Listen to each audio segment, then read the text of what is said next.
poetry and politics.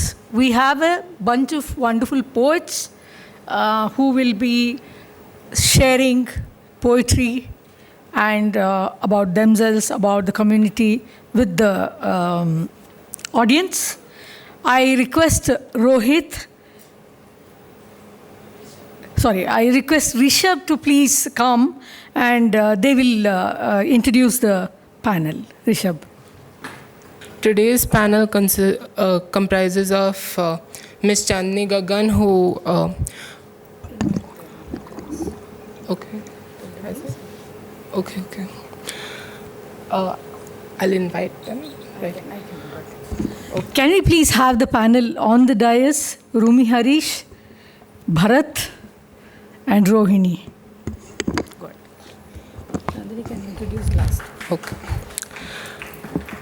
So today's panel comprises of Rohini Malur, who is a writer, reader, and tarot card reader.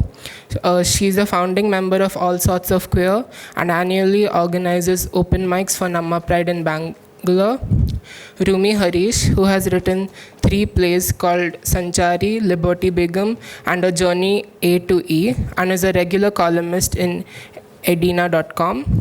He had focused on crisis intervention and worked with Sunil Mohan for 18 years and is presently focusing to develop the regional cultural aspects of queer and trans communities. Today's moderator shall be Bharath's Savithri Divakar, who is a bilingual poet writing in both English and Kannada. They have also written scripts for Kannada television dramas. Ms. Chandini Gagan, who won't be able to make it today due to not keeping well, is a founding member of Payana, an NGO working for smaller community organizations of gender and sexuality minorities in Karnataka. She has also written an anthology, Mannada Kannu, The Mind's Eye, that has been included in the Kannada language curriculum of various universities in Karnataka. Thank you to everyone present for attending this session. I shall now hand it over to Bharath. The session on queer bodies, poetry and politics. I would like to begin the session with a small excerpt of a poem by Bangladeshi American poet called Tafia Faizullah. Now here, poetry comes to say she wants to be an ode to what is muddy. Here to dank difficult borders, gardens of ingrown perennials, fractured fins, the wings of inner menageries. Here's to our own empires of dirt, no one's pruned, perfumed colonies of exotic beauty. I welcome you to the session with wonderful poets and also activists with me today, Rumi Harish and Rohini Venkatesh Malur. There is no better introduction to a poet than their own poem, so we would like to begin the session with a poem by each of the panelists. Rumi, we'll start with you. Rumi writes poetry in Kannada. So, Rumi.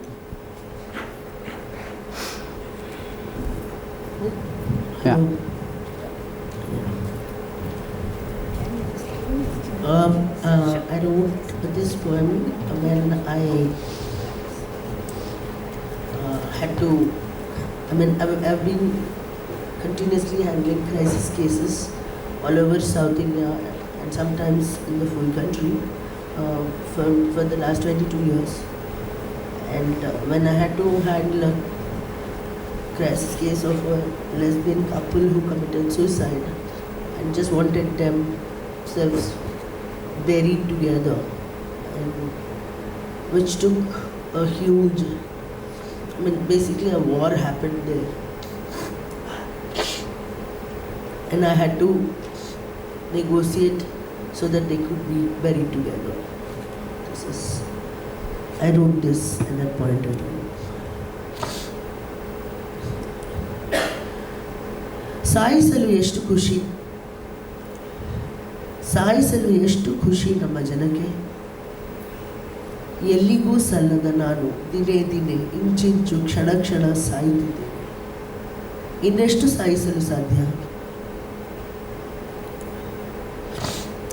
ಇವಳಾಗದೆ ಅವನಾಗದೆ ನಾನಾಗುವ ಹುಡುಕಾಟದಲ್ಲಿ ನಡೆದು ದಣಿದು ತೀರುತ್ತಿರುವ ನನ್ನನ್ನು ಇನ್ನಾವ ರೀತಿಯಲ್ಲಿ ತೀರಿಸಲು ಸಾಧ್ಯ?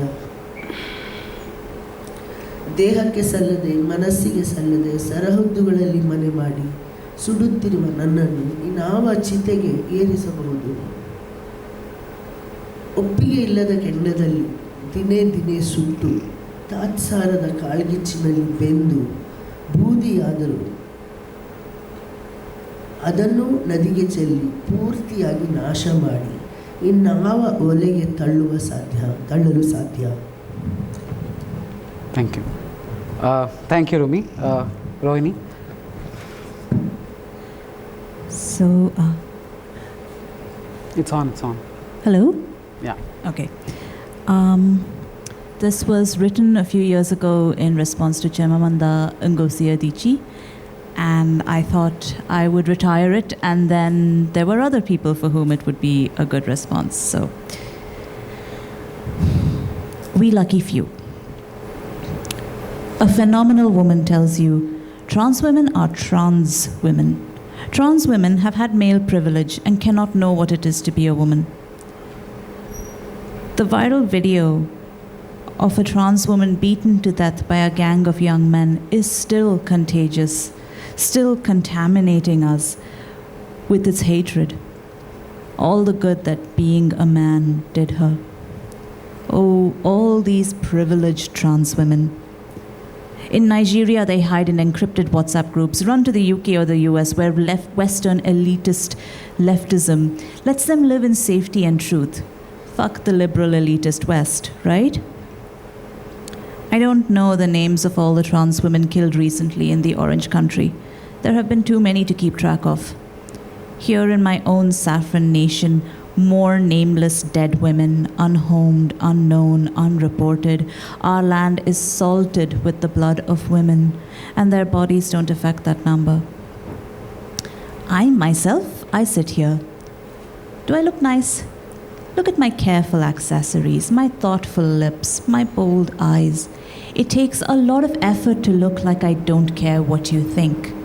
I'm fair and so lovely, and tonight when I go home, I shall call people to tell them I'm home, I'm safe. We throw other women out on the street and we say, oh, why do they beg, the whores? Oh my gods, all of us lucky, fortunate, privileged women. No one will remember our names, but they will have a buyer's cart of the clothes we wore. They come for us all. Sweet little boys will say, systemic violence is not real violence. One has nothing to do with the other. In Nigeria, India, in America and Europe, we all walk in a straight line. We hold our heads. We do or do not make eye contact. We say, we gotta watch out for each other. We gotta take care of each other. We gotta build communities of care and love, and that is why it hurts when good feminists fail you.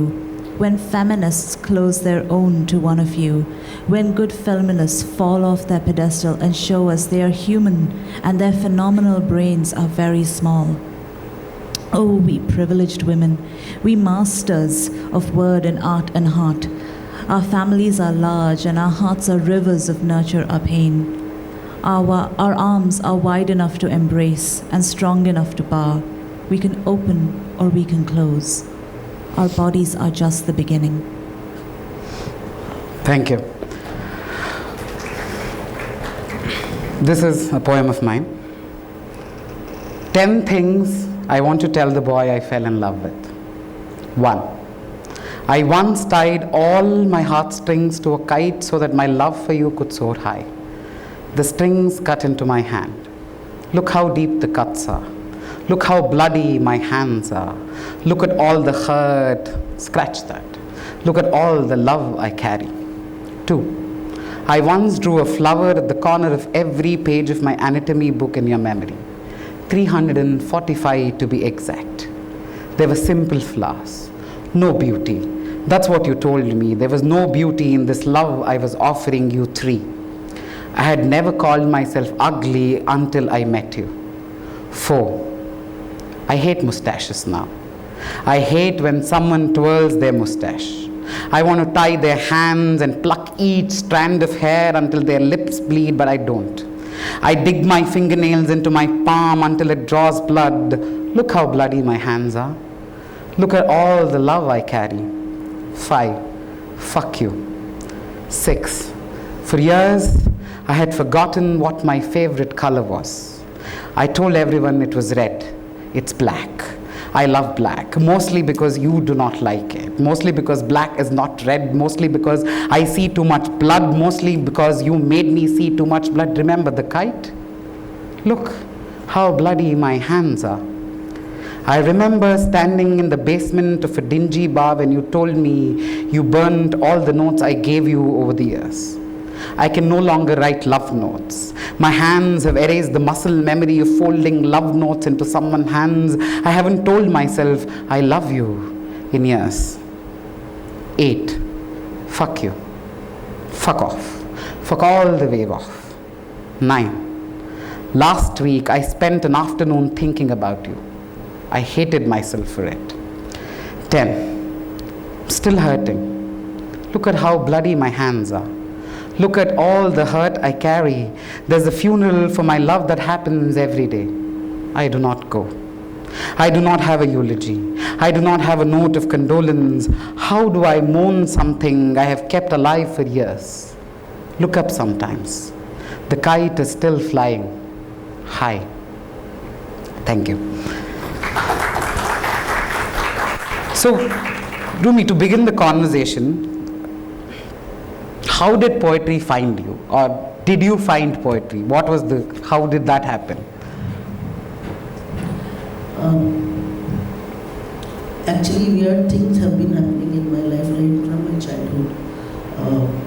While I was seriously thinking I'm a musician, another friend, a writer called Kumar, she dragged me into writing, and I used to write a column. And then it was, I could express myself as queer or trans. I used to write mostly as cis woman. And that's when I started experimenting with this poetry.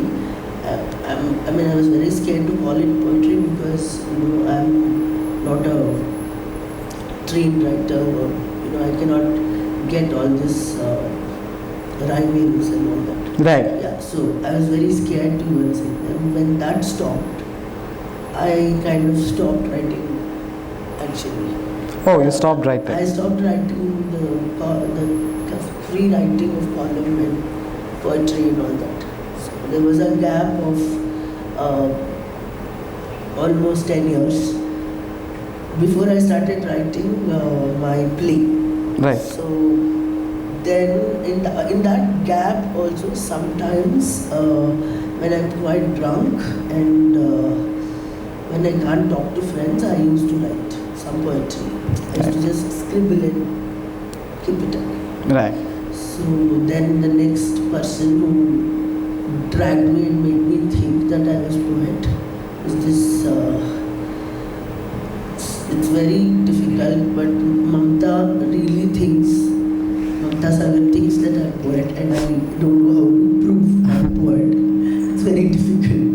But then, I shared one of my such scribbled poems with her, and then she took it all around, and I was very surprised. And then later, sometime, I started thinking that it's okay if I don't get the aesthetics of the mainstream poetry. Right.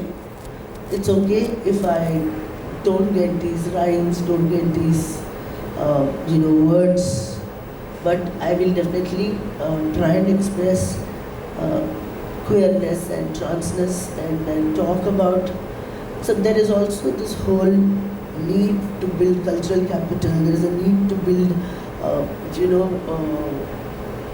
a lot of arts into queer and trans Right. issues.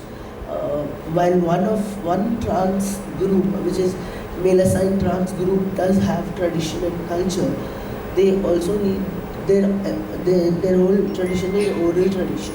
Correct. And female-assigned people have no tradition, no community, no community coming together. So this is the thinking, this is one way, and that's why we even started Queer Poets Collective. Right. So yeah, this is the... Yeah. So after all these years, do you consider yourself a poet now? No Do you way. call yourself a poet now? No, I'm still not convinced. Okay. Maybe today will convince you to call yourself a poet. Probably. Yeah. You against your name up. Yeah. How about you? Do you consider yourself a poet? You write poetry. Yeah, so I think if somebody else asks me this question, I'm like, you write poetry, therefore you are a poet. Correct. But when it's myself, I'm like, oh, I write sometimes. So by my own rules, yes, I'm a poet. Yeah. I think for a very long time what I had was a facility with words, but no inspiration. Right. So like early poetry is like rhyming poetry about electricity, blackouts. Yeah. And you know they were fine, but Yeah. I think My early poetry was when I considered I was straight, so it was love poems. It was horrible. and yeah, I wrote a lot of fiction, but like this, right? I mean I knew I was queer, but I didn't want anyone to know. No Right. one should know that I'm queer. But I think when I was 15, there was some sort of shift, right, where you kind of get why poetry is beautiful, Right.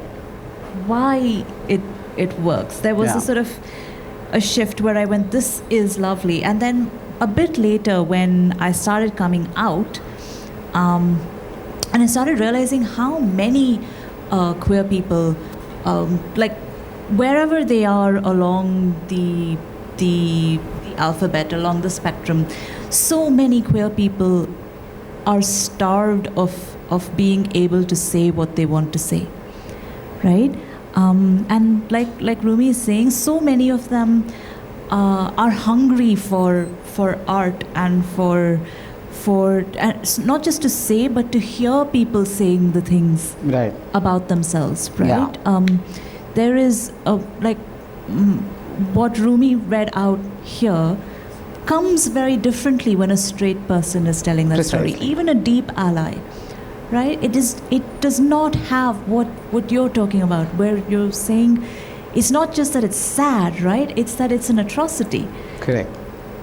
And I realized I started informally organizing a Shabda event at Correct. Queer Pride, and I always would get a little surprised at how many people want to show up and then apologize. I'm so sorry, my poetry is so bad. And I'm like, Baba, it is beautiful, and even if it was bad, it would still be beautiful.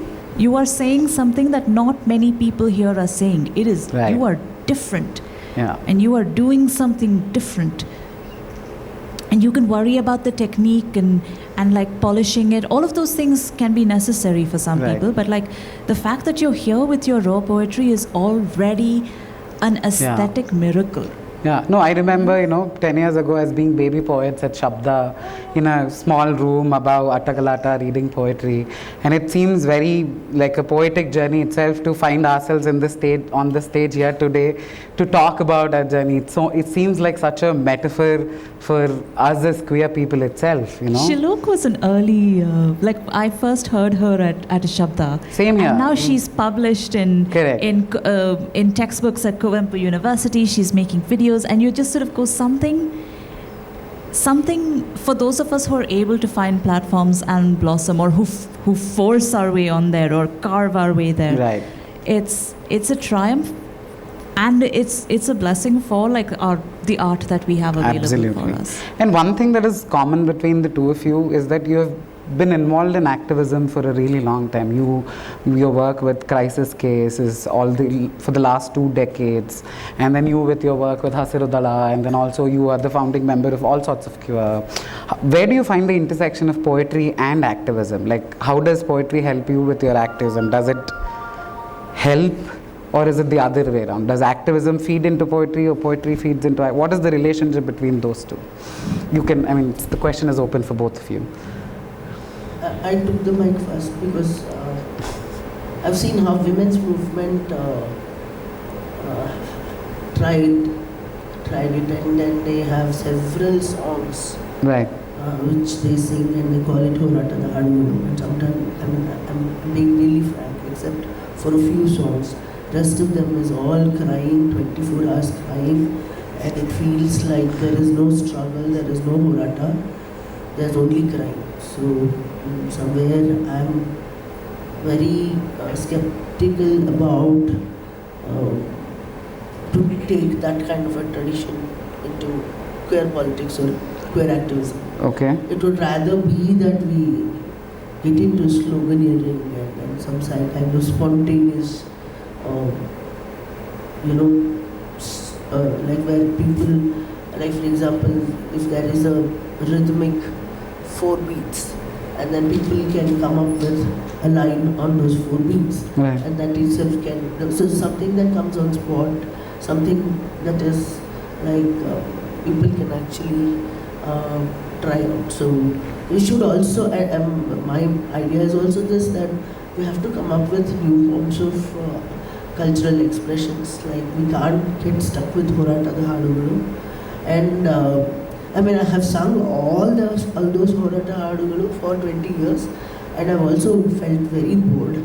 So I'm very sorry if I offended anybody. I didn't mean to do anything else, but I just, I think it was only... But do you think that there is no space for songs of protest in the movement, or do you think... I think, I'll tell you, it was also this, that it was only during CAA and NRC that some amount of good songs came up for people to sing. Until then, songs get written, and it is also, I don't know how to explain, but it feels like it doesn't really, if you want to sing such a song, and then if you want to through a song, bang and make people aware or make people sensitive, then the song should have that quality. Right. So, like for example, there are some songs like Kattu Teva Nav Kattu Teva, Katte Kattu Teva, Kandak Vasugala. That song really has that kind of effect. Now, if we don't think of how we want to do this in music and activism, poetry and activism together, then it might become very useless. Okay. I'm really sorry, but I have gone through this for 20 years, and that's why I'm saying. Otherwise, I shouldn't have said this, but this is the truth. Right. Where do you stand on this, Rohini? What do you think about? Do you agree with her on? Agree with him on the idea that there are no space for it for the protest songs right now, or? I don't think of myself as an activist. I'm not doing on the ground work, right? Your work is a little different. I'm in support more than anything else. I show up, and that's what I do. Right. But I do think that a lot of the stuff that we're seeing being published, being said, being performed, is all very based in biography and memoir.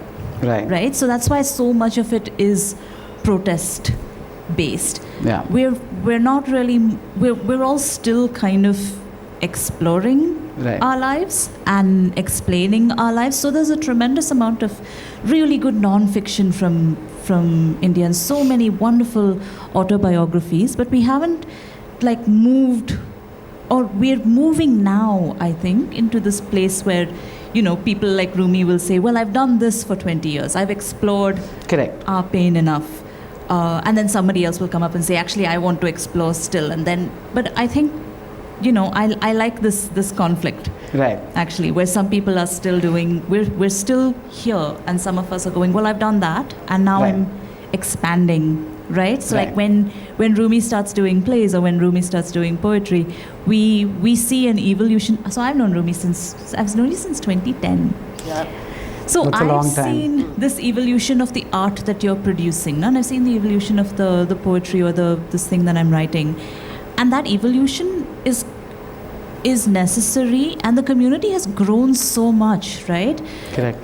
There are people, I've known Rumi for for 10 years. Rumi's been working for 10 plus years before that. So I don't know early Rumi. I don't know Famila. I don't know so many of the people whom you talk about. So I'm kind of in the middle. I'm like, I would like to see us as a community explore beyond the memoir, and to have more fiction, more art that's slightly outside of memoir, which is why it means that if you can go, even if it's a bad play, technically, you go. You're like, I want to support this. I was at a play at Rangashankara recently. It's a queer play. It's about relationships with your parents. It's about being in love with a man when your mother doesn't accept you. And not once on the stage did they kiss. Yeah. You're talking about Amma Muthu Suhail, right? Yeah. Yeah, I've seen the play, yeah. And if you were in the stage, if you were in Rangashankara the same day as me, you'll know that me and my friend were shouting the whole time, kiss, kiss. But like we're sort of in that place where either we're doing horata, which is very straightforward, or we're doing art, which is, I think, still quite soft. But do you not, as you said, that there is a spectrum, and there is a space for horata as well as resistance. I think, yeah, so I'm not. But do you not think there is a space for soft art as you claimed it is? Not without kissing. Not without kissing. So kissing is a must for Rohini. I think if you're giving me a sexual romance, then there must be kissing. But do you think that has got to do a lot more with how the society is structured, or is it? That's what I think. I mean, yes, it is about how society is structured. Right. But it's also about, like, we're still, I think, for when it comes to art, I think there's still a lot of fear. Yeah. Rumi, I think people are afraid to do. They want to do explain first, and then they want to do something. And do you think that. It's specific to queer artists to explain themselves? Do you think we are inherently like somewhat conditioned to explain our art to people? Is that what you're trying to say? I think we get put on the defense a lot. Right. And so the art becomes a response. Yeah. And like horata, like activism, like the sad songs are a response. Right. And so those of us who have fought for, like, worked for 20 years suddenly come to a place where you're like, okay, I've done that, I've done my explaining. Right. And then somebody else has to start again. Correct. Yeah. I still wanted kissing in that play. I was very angry. Okay. I was like, I've done my 10 years. I want to see boys kissing on stage. We all want to see boys kissing on stage. But then, on the same topic of explaining ourselves in defense, there is a criticism we've heard from a lot of outside circles and like even in feminist circles that queer poets write a lot about sex, a lot about sexuality, a lot about bodies. Like, what's your response to that criticism? Because I have heard this response. Because every time I perform a poem, why do you have to write so much about your body? Yeah, when a straight woman writes about her body, it's like, yay, yes, queen. And when we, even cis women who are queer, write about sex, it's like, oh, you're talking so much about sex. And when trans people write about their bodies, they're like, oh, how dare you? Like, this is hypocrisy. Right. Right? We are talking about these things because we haven't been allowed to talk about these things in the same way that straight women have had they've had their moment of like exploration. They've had their moment of Helen Sixu saying, I want to write with my breast milk. Now it's our turn to write with our fluids if we want to. Right. Right? We're not like, this is why I'm like, even the protest poetry is still necessary. Because they're still like, let them get bored as opposed to reactionary or too much.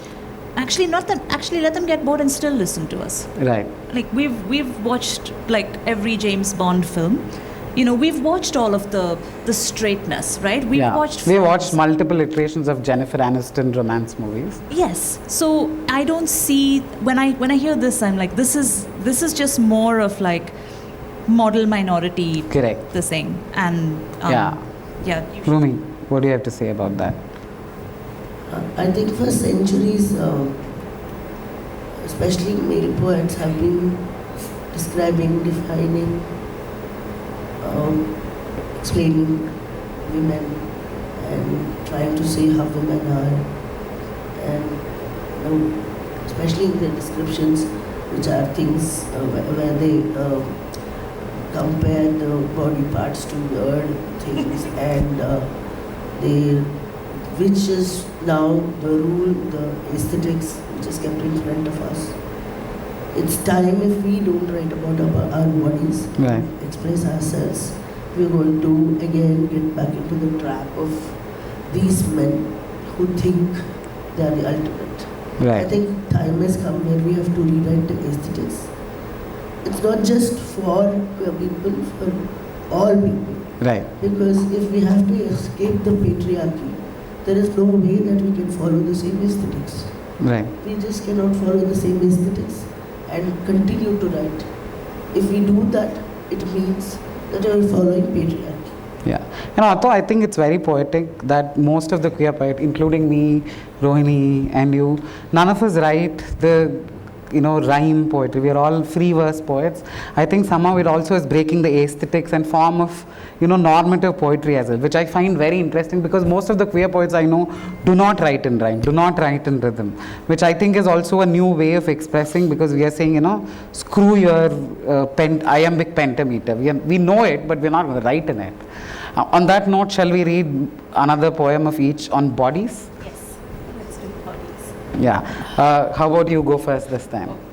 I have to search for it. You go. Positive representation. I want to stick tab A into slot B. B for but. Nothing but. Guess what C is? Chi chi, you say. No poo poo on the pee pee. I am your distillation of where I stick my massive dick. You are my distillation of every one of us you have bloodied so you can ignore us.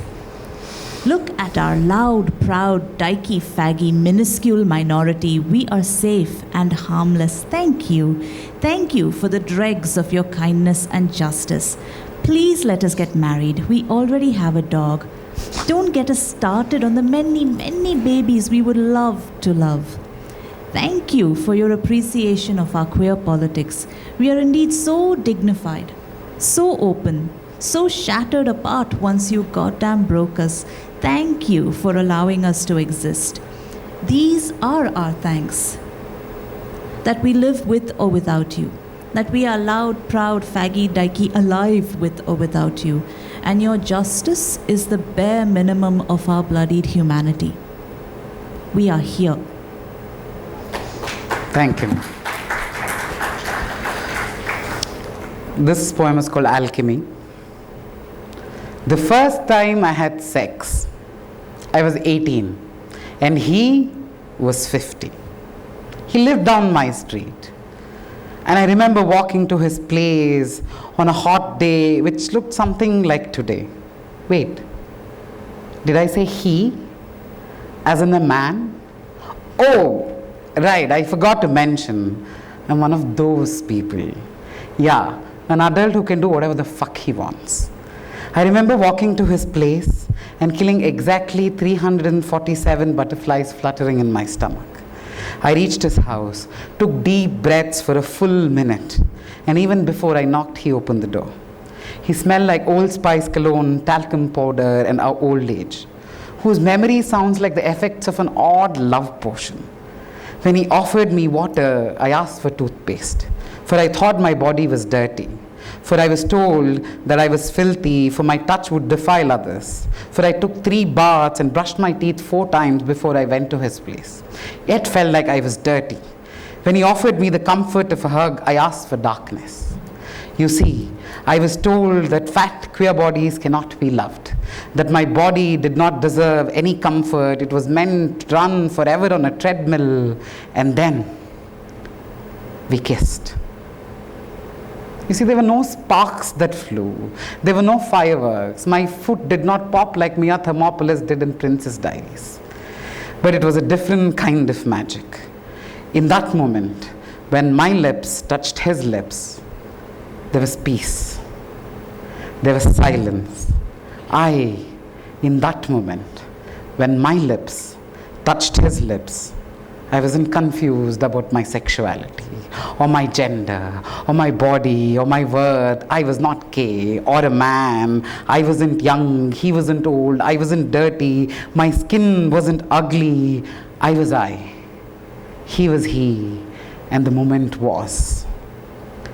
So the next time you question my sexuality, you question my gender, I'll tell you about the first time I had sex.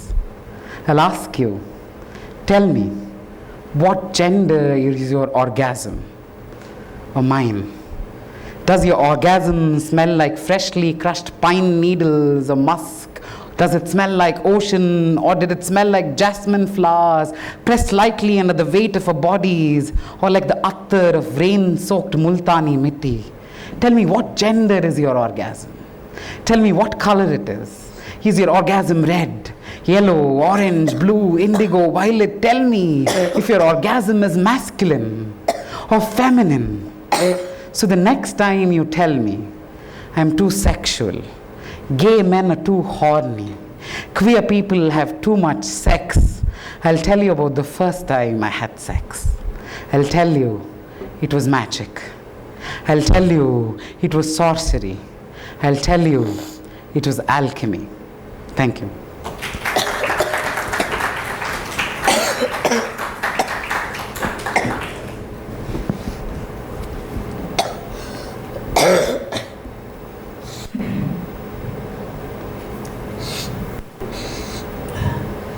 ಚಿಕ್ಕ ವಯಸ್ಸಿನಲ್ಲಿ ಕನ್ನಡಿಯಲ್ಲಿ ಮುಖ ನೋಡಲು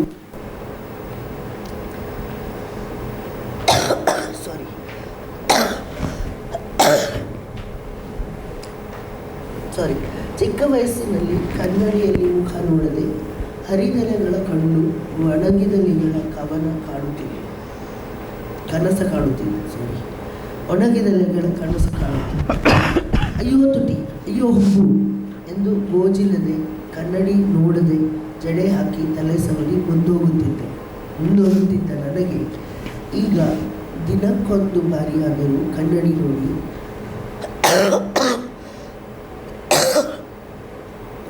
ಮೀಸೆ ಬಂತ, ದಾಡಿ ಬೆಳೀತಾ ನೋಡೋ ಕುತೂಹಲ. ದೇಹದಲ್ಲಿ ರೋಮದಲ್ಲಿ ಪುರುಷತ್ವದಲ್ಲಿ ನೋವು, ಮೊಲೆಗಳು ತೆಗೆದು ರೇಖೆಗಳು ಛಾತಿಯಲ್ಲಿ ಗಂಡಸಿನಂತೆ ನಿಂತು ಗಂಡಸುತನ ಮೆರೆಯುವುದು ಹೇಗೆ? ದೇಹ ಮನಸ್ಸು ಎಲ್ಲ ಗೊಂದಲದಲ್ಲಿರುವಾಗ ನಾನು ಯಾರು? Thank you. So, building on the poem you read, which is about, exploring gender, how do you negotiate with your gender? Because you are a trans man, and you have been, in the public eye, you have been, in the queer space for a really long time. You were doing activism as a cis woman, and then you are, you transition and you are a trans man. How do you negotiate with your gender? Like, what has that process been like? I think it's everyday work. Yeah. We just can't help it, because every day, because you don't know what gender is ultimately, and like nobody thinks about, okay, what I did just now is masculine, what I did just now is feminine. Nobody thinks. We just keep working, but we are all so preoccupied with this boxed masculinity and boxed femininity that it becomes very difficult to kind of, and because of this kind of boxed understanding of masculinity and femininity, we all have to look a certain way in order to, right, like, so see, even the transition from cis woman to trans man, it is more than gender, it is the body dysphoria. It's not the gender dysphoria, it is right. Body dysphoria. I felt that I needed this kind of body, I desired this kind of body. And it is not about, because ultimately if you ask what gender you are everything. Correct. There is no strict masculine or feminine in one body. So it's only this, that reset the body in the way that you want. Right. And the moment you reset the body in the way that you want, people want to put it into a box. Now, I'm saying don't put it into a box. Right. That's all. So, initially when I had to, my crisis intervention days, I remained a woman, also slightly respective women, so that, in police stations I'll be given a lot of respect. Right. Otherwise, they will use the same slur, "Hey Sule," to me also. I mean, they have called me Sule several times. That's a different deal. But as a respectable woman from the women's movement, I would wear a big bindi and then go and talk to the police. So you have to perform a certain kind of femininity to be accepted there. To get the people out. So I've done that. Right. And I've had like several changing husbands and children and all that. So all kinds of drama has happened. Right. And but now I can't do that. Right. In the police stations. Yeah. So which is one of the reasons that I stopped doing crisis intervention unless it is on a telephone. So, right. Yeah. And as somebody who's a queer but on the cis spectrum of the queerness, how do you negotiate with your gender? Because while it is not as pronounced as his journey, but there is a different nuance to dealing with boxes of gender as a cis woman, but is also queer, right? I don't think there's anybody who isn't, who doesn't grow up being pushed into a box. Yeah. Right? And some people are fine with their box. And some people aren't happy, but they're not sure what it is that they're not happy about. Which is why so much of our experience, and I think so much of the trans story starts with dysphoria. And then if we're lucky, we get to hear a euphoria story. But like I don't think there's anyone who hasn't had to deal with some form of, this wasn't right for the body that we think you have and the gender we have thus assigned you. Right? So I grew up a bad girl. I got into fights. I I wanted to be pretty, but I didn't feel pretty. I felt joru. My mother calls it joru, which is too strong. Strong, yeah. Too loud. Yeah, so it's like, and then it became Rohini has a bad temper. Right. Because Rohini doesn't have self-control. Yeah. And it's not viewed as feminine. Yeah, I wasn't feminine. I was, I've only very recently, and I'm 38 now, begun going to like an event like this without shaving. Right? Okay. Like now I shave sometimes, I don't shave sometimes, but it's taken me a very long time to get over being called a hairy monkey. Right. Like in school. So it's not just, and like people telling you what to do with your facial hair, people telling you, this is so like Ruby says, both for euphoria, both for pleasure in your body and for figuring out what you want with your body and what you want to do with your body. Yeah. That's a very long journey. And I think I got more comfortable once I sort of sat down and said, okay, I don't want to change this. This is fine. And I want to do this with it because I like it, as opposed to because I'm ashamed of it. Right. And that is a trap, I think, very few people... I think if you're queer and you're out to yourself, if you know something is wrong, then you're forced to deal with it to some extent. Either through shame or through oppression. Correct. And for the people who don't make that connect, whether they're straight or queer or not, they have to find other ways to... If there is anything that they have to deal with, right? Correct. The unexamined gender is a part of the unexamined life. If you're normative and you're not forced to examine, then the danger is that you sort of live your life by rote. And I think a lot of queer people do this as well. Right? Sort of go, right, I'm queer, I found a bunch of queer women, or I found a bunch of trans people, or I found a bunch of queer men, and I'm going to do what they do. Yeah. Right? So there is one way to be straight, and there's one way to be queer. One way. Because that was my journey when I was 20 and I discovered that I was gay and then I was queer. Then I was like, I have to be flamboyant. I have to wear bright makeup and like colorful clothes. And like, while it was very liberating to be that person, but then I realized that was not me. be that person. Correct. I don't have to be, and I was not that person. But there was this sort of like a peer pressure, sort of not just by the queer community, but mostly by the straight people who are around. Like, oh, you're queer. Why not? Why aren't you in bright colors? I'm like, what has that got to do with my queerness? Like, why do I have to wear makeup if I call myself queer? I don't have to wear makeup. Or you don't have to call yourself queer to wear makeup. It has got nothing to do with what you call yourself. So it is, I think even queer community sometimes can put itself into boxes, and then I think we're constantly struggling to, like, get out of those boxes. And on the note, how has poetry helped you, come to terms, has it helped you come to terms with your queerness? Is it this avenue that has helped you, express your queerness? Because I found my queer self through poetry. I went to spoken word poetry slams, and that is how I found my queer self. So how did poetry help you find your queerness? The same question to Rumi as well. Did you find your transness through poetry, or did poetry affirm your transness or queerness or has it been just another extension of your life without it being too special? No. Mike. Poetry is yet to become my close friend. Okay. I've been it's an acquaintance. Yeah. No, it is slightly more than an acquaintance. Okay. I've been a devotee of music, so trying to understand myself. Right. I mean, in a new voice, and also queerness and not poetry but music has a lot of connection for me. Right. So because you've been a musician for a really long time.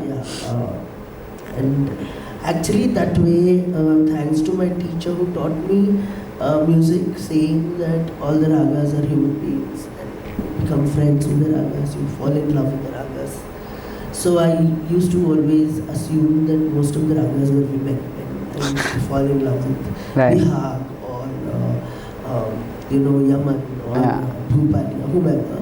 So, and then in my practice sessions, definitely I used to get wet by the time I would finish my practice. Okay. And then I'm like, oh God, such a great session.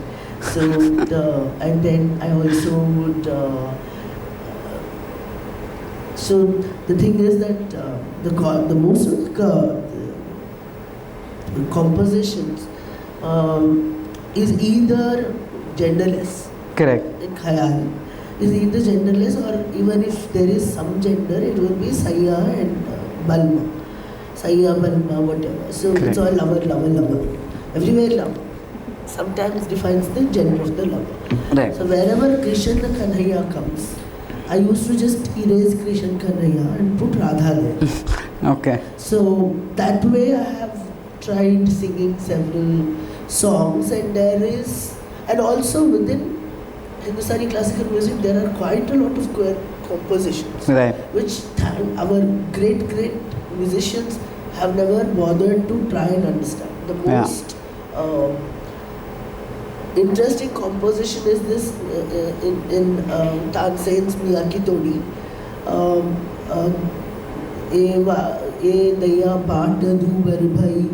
That which everybody sings. Gangubai has sung. I think the whole world has sung without understanding what the composition says. It basically says, this man is jumping like a monkey in front of us, and we both are not, two women are not able to go inside the forest for a stroll.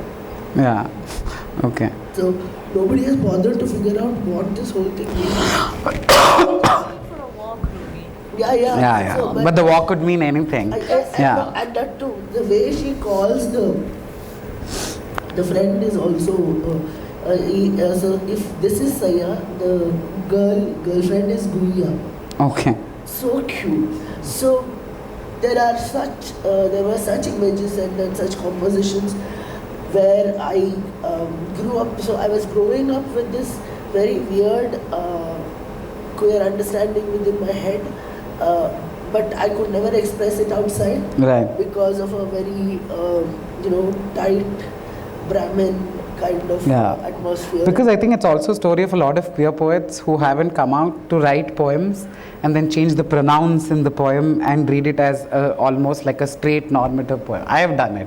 I have written a lot of love poems and then changed he to she so that I can read it out loud in front of people. I've done the ulta and I've performed. That is Nobody interesting. understood that also. Nobody understood that I've made it a queer composition and I'm singing Right. a composition. Promptly one person came and told me, this is not queer, this is Saya. I said, no, I made it queer. Oh, it's okay. So why should I worry about this? Correct. Yeah. How about you, Rohini? Has poetry helped you express your queerness? I think so. My first experiences with reading queerness were through fan fiction. Fan fiction which looks at like very popular culture and very heteronormative popular culture, and then queers it. So like I started with Star Trek and I've gone. So I mean, poetry I think wasn't. I think like Rumi says, I don't feel like I'm in a deep relationship with poetry. I Right. feel like we're in the same community and we come together for events sometimes. And then we have a conversation. We're like, hi, it's so good to see you. You should come to my house. And then we meet again. Right. So but I think you were published in that collection, na? The World That Belongs to Us. That was the first time I felt. To be honest, Shabda was one of the first times I felt a connection to queer poetry. Right. Because I was listening to queer people and they were doing prose, they were doing drama. One guy, he was from America or Norway. I mean, I don't remember where he was from. He brought an instrument and he just sat there and he made like noises. But Shabda, where I'm the organizer, I'm often not performing at Shabda. I'm listening to queer people in multiple languages speak or perform. And that was when I began to be like, oh yeah, this is why I'm doing this, right? I'm not doing this out of the goodness of my heart because Pride needs a Shabda event. I'm doing it because I need queer art. Right. And I need queer words. And so there are huge problems with Shabda access, language, but still, when people come and perform, you go, this is extraordinary. And when the world that belongs to us, Akhil Katyal was one of the poets, and when I read about him, I went and read his poetry. So and then you go back and you reread like the people who you sort of go, oh, maybe Louisa May Alcott. Some readers think that she was a trans man, so he. Walt Whitman, Emily Dickinson. Right. You look back at things like Same-Sex Love in India, that collection, Facing the Mirror, and you're like, something very important has happened for me here. I'm not even talking about the rest of the community now. I have been allowed, a door opened that I've been keeping closed. No one made me pretend to be straight, right? I'm the one like, no one should know my shame. So when I was reading these things, it was like somebody came to me and said, Baba, the door doesn't open that way anyway, and you can let go. Right. Right? And, my first Pride, just watching all of these people talk to each other knowing that they're queer. Right. Was a big I think that's deal. a huge, liberating moment for a lot of queer people and to go to the first Pride. So all of these things for me are kind of interconnected, right? Like fan fiction saved me. Other queer poets saved me. Right. So I think of if you ask me what's your art engagement the strongest, and it's that I'm a reader, I'm a consumer, and I need like the work that when I went and saw your play 2 years ago in Chowdaya Hall, and you're going, this is amazing. Right. This is the stuff that I want us more of, right? Like I want us to be doing. I want the love stories. I want these stories of our history, because all our ancestors, we don't have the history of our ancestors. Sometimes we're not like biologically related to our ancestors, so no one's kept the history to tell us. Correct. So I'm like, there's so much. Like poetry is just a small part of that, I think is what I'd say. But Shabda was where I'm listening to queer poets, and I'm listening, and all of them, half of them apologizing, and I'm like, no, you are saving me. Yeah. And you like, I've tried to say that sometimes, and there's a kind of like, no, but yes. Absolutely. Right. Yeah. So what what do you want to do with poetry next? Because we were having a conversation and you're talking about how, trans women have, history and mythology. Even gay men have a lot of media representation, and we have, gay men have like mythological stories to tell. But trans men are one of those queer groups who do not have mythology stories to tell, or history, or like a community like hijras to embrace. And do you think, like as you were talking about Queer Poets Collective, do you think poetry can become the community? Can poetry become the oral history of trans men? What do you want poetry to do for trans men, for queer history and future?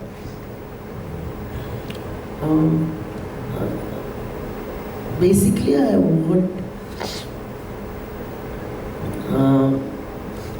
poetry to enter sexuality and sexuality to enter poetry, so that they will have a conversation and we will listen to them much better, Right. without feeling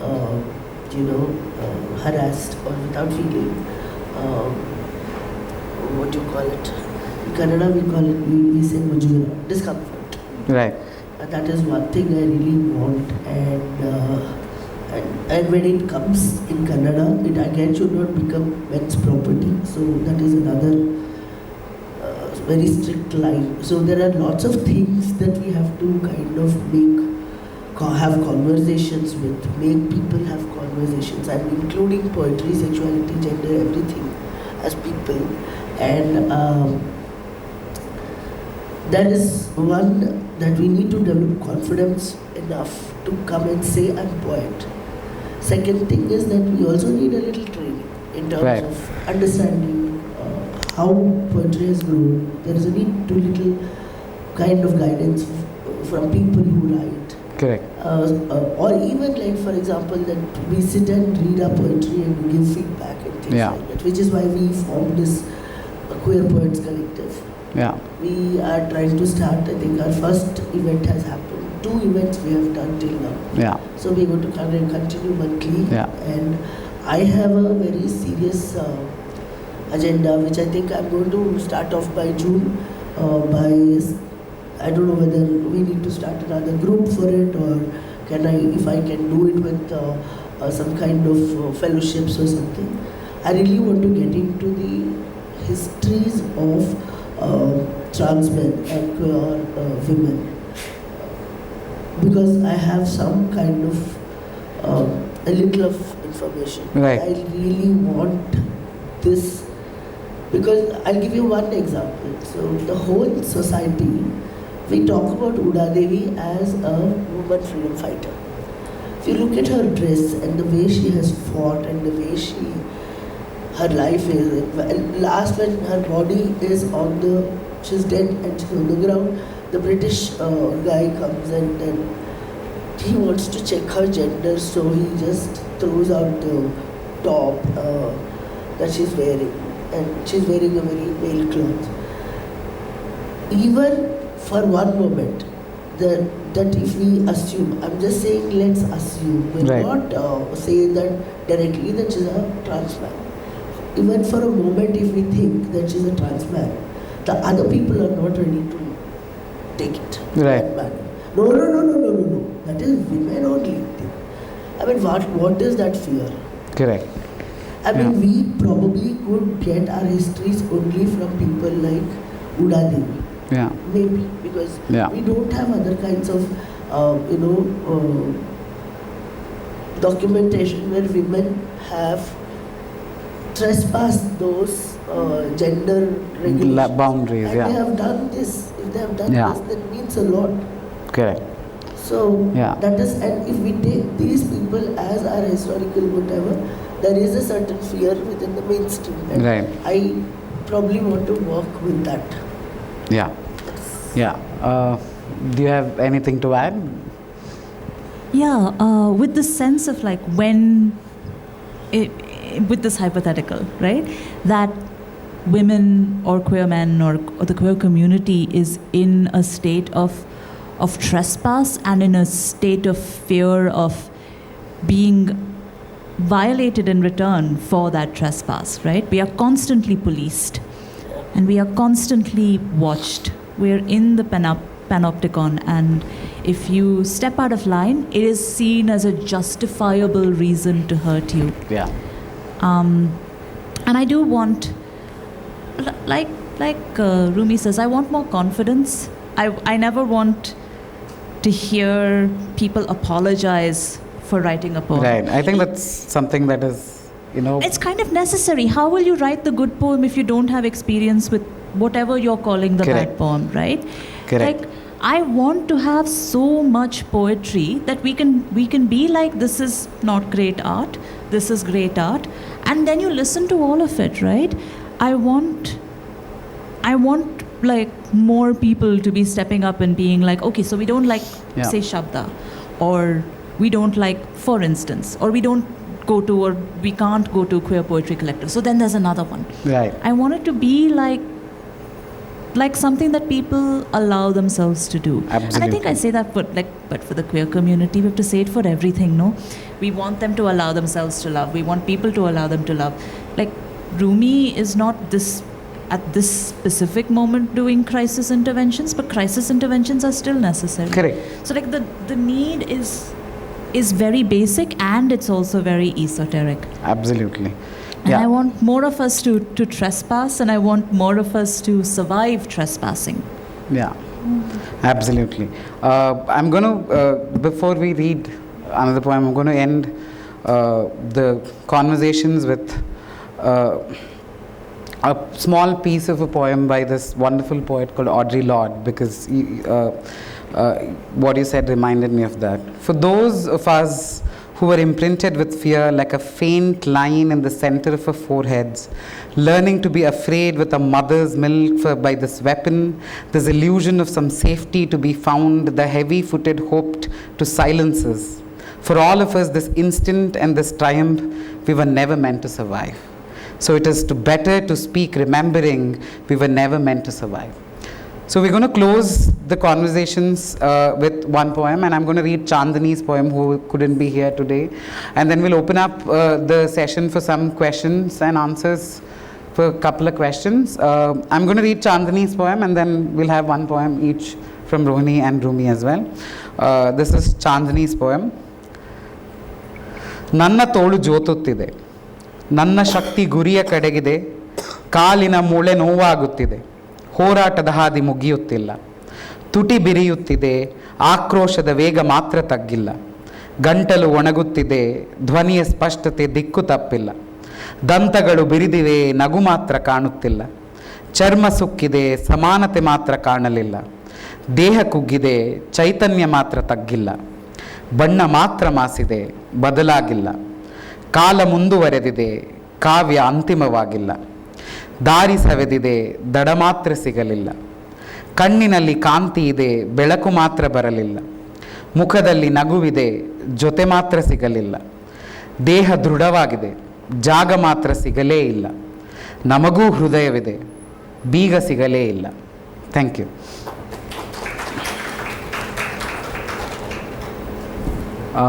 Rumi, do you want to go? What should I do? Read a poem. Okay. Huh. Some emergency message. All right. Do you want to go? Then Rumi can go.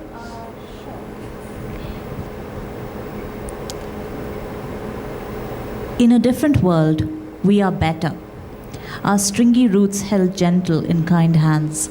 In different worlds, our words are clear, cut crystal, arching through crisp air that wafts away all smoke. Only fragrance lingers.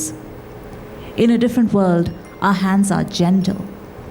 Our covenant with ourselves is broken, tied here by our own roses and thorns. We have no hope, our bloodied hands soaked in our own injustice. Shall I talk to you of the violence of caste, of queer lives, of children, of men who cannot cry and women who apologize all the time? In this time, our roots watered in the tears we no longer know how to shed. Perhaps our mitochondrial Eve cries bitter tears into her bitter fruit, thinking of her children, all her children who are no siblings anymore. This string quartet, a double helixed river in spate. We have no hope, but to hope. That our voices raised today, cruel and not gentle, gentle but not kind, kind but not heard, heard but denied, that our differences are words that in another world would not exist.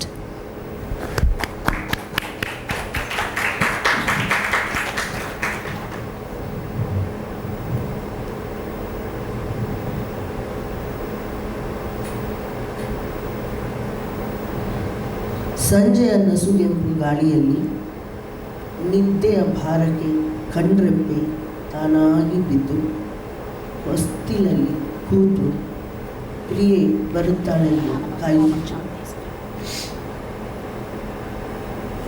ಪೀಲುವಿನ ನಿಷಾದ. ಸಂಜೆಯ ನಸುಗೆಂಪು ಗಾಳಿಯಲ್ಲಿ ನಿದ್ದೆಯ ಭಾರಕ್ಕೆ ಕಣ್ರೆಪ್ಪೆ ತಾನಾಗಿ ಬಿದ್ದು ಹೊಸ್ತಿಲಲ್ಲಿ ಕೂತು ಪ್ರಿಯೆ ಬರುತ್ತಾಳೆಂದು ಕಾಯುತ್ತಿತ್ತು ಪೀಲುವಿನ ನಿಷಾದ. ಮೈ ಮರೆತು ಸ್ವರ ಮರೆತು ಪ್ರೇಮವನ್ನೂ ಮರೆತು ನಿತ್ಯ ಜೋಂಪಿನಲ್ಲಿರುವಾಗ ಪ್ರಿಯೆ ಬಂದು ಅರಿಯದೆ ಹಾದು ಹೋಗುವಂತೆ ಪ್ರಿಯೆ ಬಂದು ಅರಿಯದೆ ಹಾದು ಹೋದ ನಗುವಿನಂತೆ ಹೊರಟುಬಿಟ್ಟರು. ತನ್ನ ಕೈಬಳೆ ಸವರಿಕೊಂಡ ಸದ್ದಿಗೆ ಎಚ್ಚರವಾದಾಗ ನಿಷಾದ ಪೀಲುವಿನಿಂದ ಜಾರಿ ಖಮಾಜ್ ಕಾಫಿ ಗಾರಗಳಲ್ಲಿ ಬಿದ್ದು ರಂಗು ಬದಲಾಗಿ ತನ್ನ ಮೈಯೆಲ್ಲ ಮಿಲನದಲ್ಲಿ ಭಸ್ಮವಾಗಿಸಿ ಮತ್ತೆ ನಿತ್ಯ ಜೋಗು ಮತ್ತೆ ಕಾಯುತ್ತಾ ಹೊಸ್ತಿದೆ. Thank you so much. The session is open for questions from the audience if you have any. We can take up to 3 questions because of the time. If you have any questions, we are open to answering them.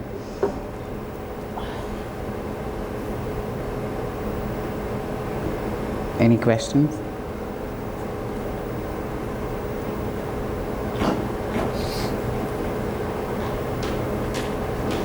What are some of the misconceptions about the queer community and how would you address it? About queerness? Yeah, about the community. So what was the question? I didn't hear you. So what are the misconceptions about the community? Associated. Like in general. I can't hear you. In general, like the queer community, the misconceptions about them. Yeah, like Bharath said, they have too much of sexual urge. Yeah. And that they're always looking for talking about sex. They're preoccupied with sex. And See, one of the rumors that a friend of mine had spread around that Bharath likes to hit on all the straight men around him because that's what queer people do. That we are going around apparently converting all straight people into queer people. We have that agenda. So that's a misconception. I don't know if that's one of them. And Predatory. we are very predatory and we have an agenda in our mind. And the other thing is very common is that we are very loud people. That we are, demanding of space everywhere we go. And even when, like, half of the queer people now are very quiet people, but apparently our appearance is very demanding, appearance is very loud. no, not just that, we can change all you heterosexuals within a minute. Don't say such things on the stage, Rumi. True. That is the biggest fear. That if we talk to you, if we look at you, everybody will be changed and the whole world will be queer. Correct. Like if you see Then what us about walking, future generations? if you Yeah. see us walking and being queer, that's enough. Like Yeah. we've contaminated you. Yeah. Also, I think, I think the thing that Rumi said right at the beginning, right? Like, it's not that we are one community. It's that we are several communities with some degree of common cause. Yeah, we have common politics. We don't always have common politics. We don't, because Some of us are Savarna, some of us are Dalit, some of us are Muslim, some Yeah. of us are full-on right-wing, some of us are full-on left-wing, and some of us are apathetic. correct. Right? Yeah, like for example, the politics of gay men have got nothing to do with the politics of trans men, or like even the people who share the same gender do not have the same politics. So I recently have become very disillusioned with the idea of this queer community as one, homogeneous group, and then queer politics seems like a misnomer all of a sudden.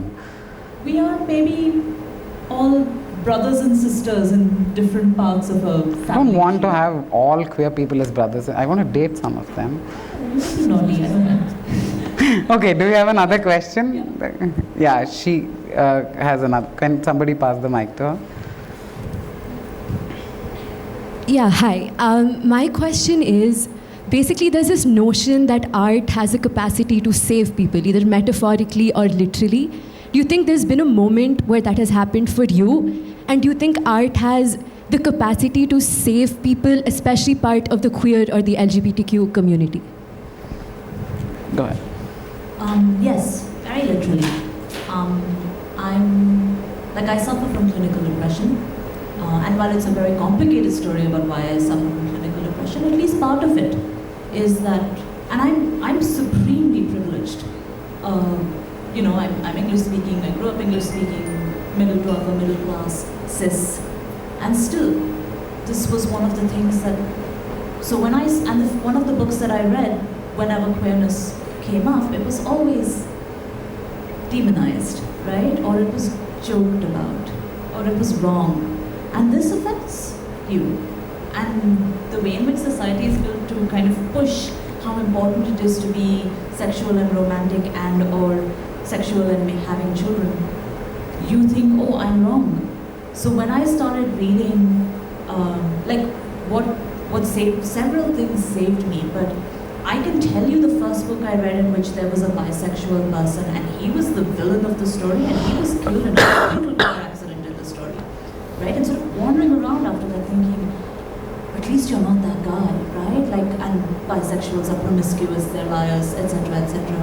And then reading, someone telling me about Emily Dickinson, reading Sarah Waters, reading, these things do, and especially before I came out, reading queer literature, reading queer fan fiction was life-saving for me.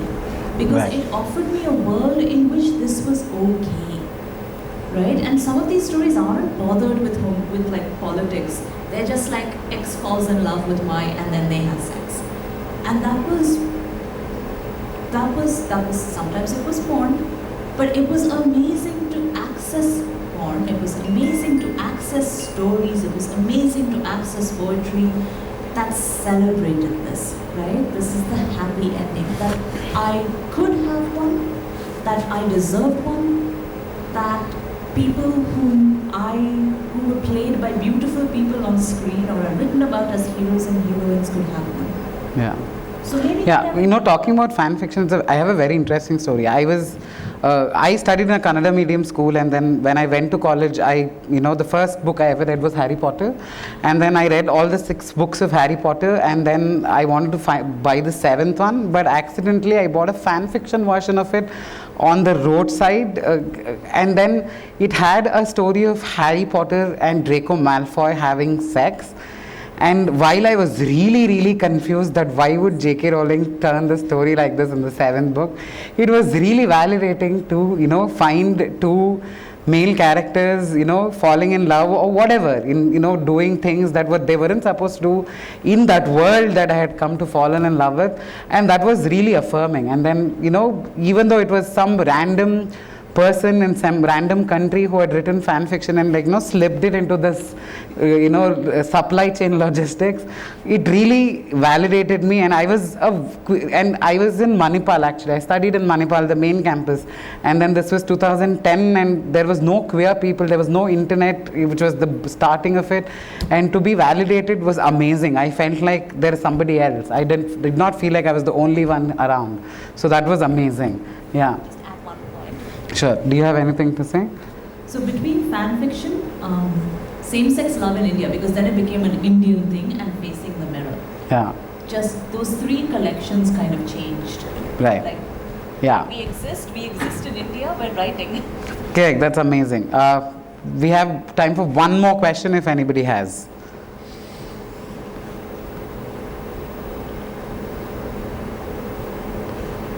No question? All right. Thank you so much, Rohini and Rumi. I've had a wonderful time talking to you both. Yeah. Here, and I would like to thank you on behalf of SMI and m.i.l.a.p. So I would now want to request Rishabh Shetty to please give them the mementos.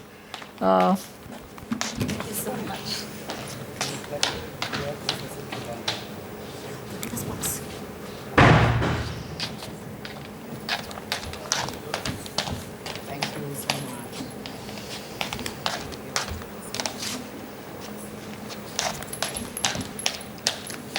Thank you, Rishabh.